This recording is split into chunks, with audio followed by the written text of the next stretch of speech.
আসো এদিকে আসো। কোন মাদ্রাসায় পড়ো? সাজিরা মাদ্রাসায়? ওই সাজিরা জালিয়া মাদ্রাসায় পড়ো? কোন ক্লাসে পড়ো? নাজিরা। এখন কোথা থেকে তোমাদের বাসা কোথায়? লস্করপুর। জগদল লস্করপুর। এই লস্করপুর। কয় ভাই বোন তোমরা? 4 ভাই 1 বোন। তোমার কাছে কোনো টাকা আছে? টাকা নাই? 1 টাকাও নাই? তোমার কাছে আছে?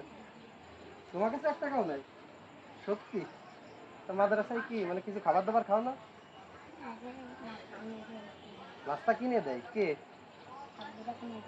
তোমার আব্বু এসে কিনে দেয়? তুমি কি মাদ্রাসায় থেকে পড়ো?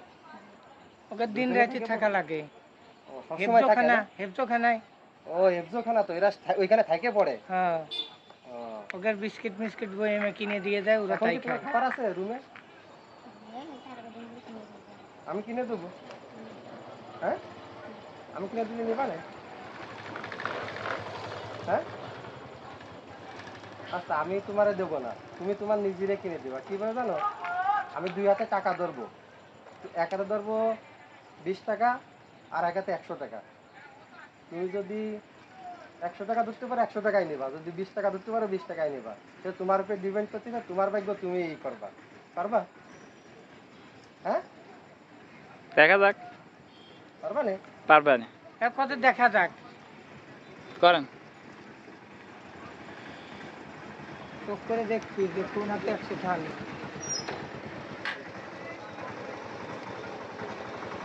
এটা কথা আমিও দেখবো না, তোমার তো তুমিই দেখবা। তুমি যেটা দান করতেছি। সেটাই কিনে নিবা, আমি দেখবো না। আমিও দেখবো না, তুমিও দেখবা না, ঠিক আছে? হ্যাঁ, মানে তোমার যেটা ভাগ্য থাকে তুমি সেটাই পাবো। আমি তোমাকে চয়েস করে দেবো না, তোমার ভাগ্য তুমি চয়েস করে দেবা। কোন হাতের টাকা নিবা, যে হাতের টাকা নিবা সেই হাতের টাকা আমি তোমাকে দেবো।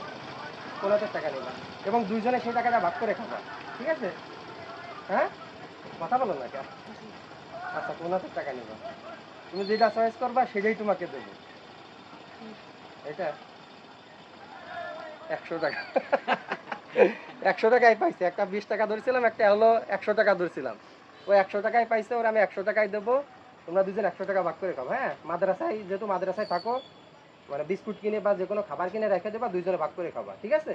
নাও। আলহামদুলিল্লাহ, ঠিক আলহামদুলিল্লাহ। আছে, ভালো থেকো। আচ্ছা, আল্লাহ হাফেজ। যাও। আসসালামু আলাইকুম। ওয়ালাইকুম আসসালাম। আসলে আমার এই ভিডিওটা করার একটাই উদ্দেশ্য, সেটা হলো আমরা যদি যার যার জায়গা থেকে সেই যদি মানে যার যার সামর্থ্য অনুযায়ী যদি কাউকে যদি সাহায্য করি বা হেল্প করি, সেটা নিজের কাছে সবচেয়ে বড় সার্থকতা। এই সার্থকতা, এর থেকে আনন্দ, এর থেকে মজার এই পৃথিবীতে আর কোনো আনন্দের সাথে এই আনন্দের তুলনা হয় না। তাই আপনারা রাইট। আপনাদের জায়গা থেকে আপনাদের মানে সামর্থ্য অনুযায়ী যার যার মতন মানে সাহায্য করার চেষ্টা করেন, দেখবেন পুরো বাংলাদেশটা একটা রঙিন বাংলাদেশ হিসেবে গড়ে উঠবে। আল্লাহ হাফেজ।